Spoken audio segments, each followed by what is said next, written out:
Hey everyone, Psychotronic Squirt Gun, aka Aaron, coming at you with another comic book haul. Hope you're doing all right out there. And today we got LCS pickup from Danger Room in Olympia, Washington, and some eBays. So we're gonna move right into this. Spending a little more money than I wanted to, but a spectacular Spider-Man number 61. Yikes. I received it today and it was a clean copy. I think Stern was handing off the reins to Mantlo on this one. I like to spotlight what I've recently read, and that would be Animal Man, number 6. I'm slowly reading this run by Grant Morrison and Tug and Hazelwood. It's really cool. Thanagarians are Hawkman's group of off-worlders. And yeah, here's a quote from Grant Morrison, quoting Aleister Crowley, something about hawkheads and ruling the 80s and all that stuff. The reason why I want to show this, however, is because I like how Grant Morrison brings in like weird science. I think that's you call that a Mandibro set. It's a fractal geometry, and I like how he's not the first to do that, but kind of equate fractal geometry to life itself, because the more you zoom in on it, the more details there are. And I really like that. I really like weird science like that. What if life, as you go smaller and smaller and smaller, life still exists, right? In different forms and stuff. Anyway, okay, moving into some filthy 50 centers, right? And I remember this one as a kid. There's the filthy 50 center stamp right there. That's Ninjak number 2. Look at that. And I didn't know at the time, but that's Joe Quesada, right? Who took over Marvel later on. And it's written by Mark Moretti, and inks are by Jimmy Palomita. And yeah, I thought for 50 cents, wow, this is actually in really good shape.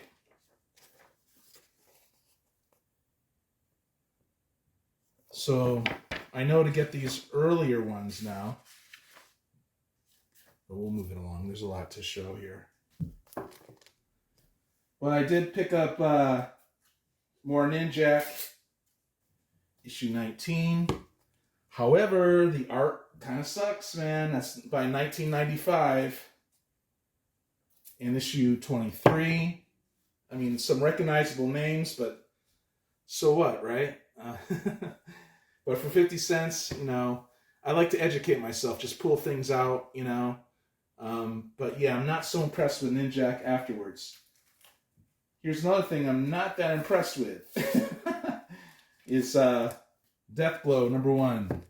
It's Jim Lee kind of doing Frank Miller, but it was way over the top with the gratuitous violence and blood and stuff like that. I'm sure, PZ, shout out to him. And a lot of guys, man, it's cool. You guys like that stuff, but not for me. I don't know if I'm going to recycle this.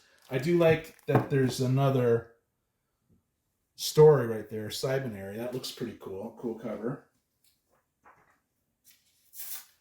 Another filthy 50 center. Dark Domain number 1. I like when I find number 1s, that's for sure. And the writer is Len Wein. Penciler is Joseph James. And the inkers are... there's a lot of inkers, but it gets painted. I guess there's a lot of painting in here instead of your typical inks. So I'm excited I got this to look at. And perhaps continue with Dark Domain number 1. Another 50 center.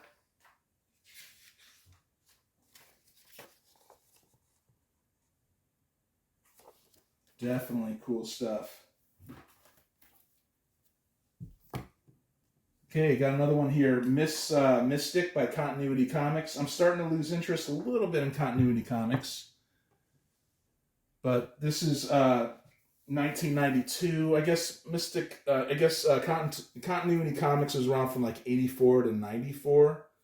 And the great Neil Adams started this publishing company. So I'm definitely interested in looking at some Continuity Comics from the 80s. You know, I'm starting to become wary of the 90s, but this is actually pretty good. Miss Mystic. Pretty dang cool cool art. She looks pretty BA. I don't know anything about her.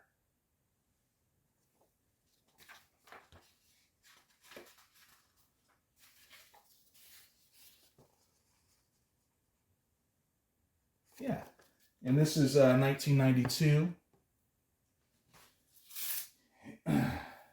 Moving on. Dragon Reno, 1986. Very cool. You know, it's the same publisher as Warlock 5. I guess Brian Blair does do the work in here. It's Aircell, right? Yeah, 86.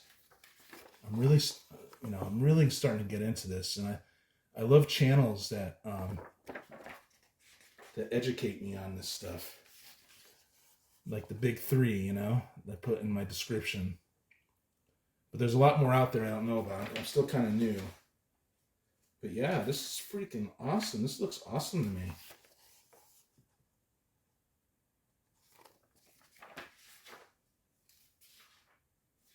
Anyway, I like black and white. I guess it had a stigma with some people, you know, but it shouldn't. Okay, so let's move on to the LCS. I might have, the next video will have some filthy 50 centers, but then we're going to move away from that. I'm going to go to other places for what this. The filthy 50 centers come from Olympia, Washington's dollar books. It's called Half Price Books. All right, so 1992's Ghost Rider, 73. I love that Circus of Crime. I love that type of stuff. I really do. I love that skull. I got one of these for free because the guy at Danger Room previously screwed up one of my orders. I had a small box, and he gave me a magazine-sized box and all the stuff, and the lids didn't fit and all that. But this is written by Roger Stern, and the pencils are by Bob Buwalski, and the inks are Dave Simmons, so I'm looking forward to that. Now, I've been reading Crisis on Infinite Earths. Therefore, this is 1983's The New Teen Titans. I'm into George Perez now, you know, and he does the pencils in here, and inks are by Romero Tanghai, and of course it's written by Mark Wolfman. But I think that's a really cool cover there. Look at that. That's really interesting. Interesting perspective. I like supernatural stuff. You know, I tell people, oh, I don't like horror, but I actually do. I shouldn't say that. I like the supernatural stuff. I don't like the slasher stuff too much. It doesn't do much for me. And then we jump up to 46, and I guess it's called The Tales of the Teen Titans. More George Perez goodness. So that's 46. This is 47. This is a lower grade, but they're all like $2 each. That was pretty good. 1982's Hulk, Incredible Hulk, $268. And Bill Mantlo writes that. I like him. And Sal Buscema draws it inside. So pretty excited about that. Do $269. Same art team. First appearance of Hulk Hunters and first appearance of Barrett, but I don't think it is. That's according to the CLZ app, which I'm starting to become incredulous about. You do your research and you find out they're wrong. Got some higher grade copy of this issue right here, 1983's Peter Parker's Spectacular Spider-Man 75. That is an awesome book to have, you guys. It may not seem like much, but it's really, really cool. Black Cat mythos, right? This is before she betrayed him.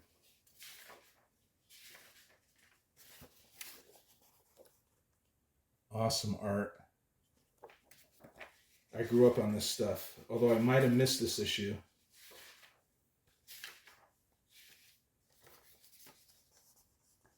And this, of course, builds up to that fight, that epic fight in 79 between Spidey and Doc Ock. But the art isn't as good as this. Al Milgrom does the pencils, and Jim Mooney does the inks.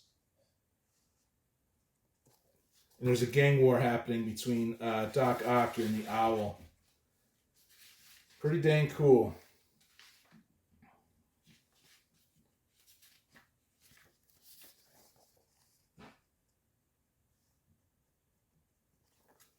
So I'm happy to be filling that out. And I got a copy of 77, same art team, 1983. That's Gladiator. It's a Daredevil villain. And pretty cool, huh? Just it kept building up between Spidey and Doc Ock. 79 now is, in retrospect, the art isn't as good. They kind of dropped the ball on it. But in issue 79, they're just battling the whole time, so it's really cool. So yeah. And I also wanted to showcase this Batman book, which is written by Andrew Vox. And it's called Batman, the Ultimate Evil. And if you're wondering what the ultimate evil is, it's some dark criminal, organized criminals in Southeast Asia. Look at it, even got a glowing review from Alan Grant telling Batman fans that they should totally pick that up. I had this book for a long time, but I only read it maybe a few years ago, and I really liked it. And it reminds me of this movie I saw, which is The Sound of Freedom, right?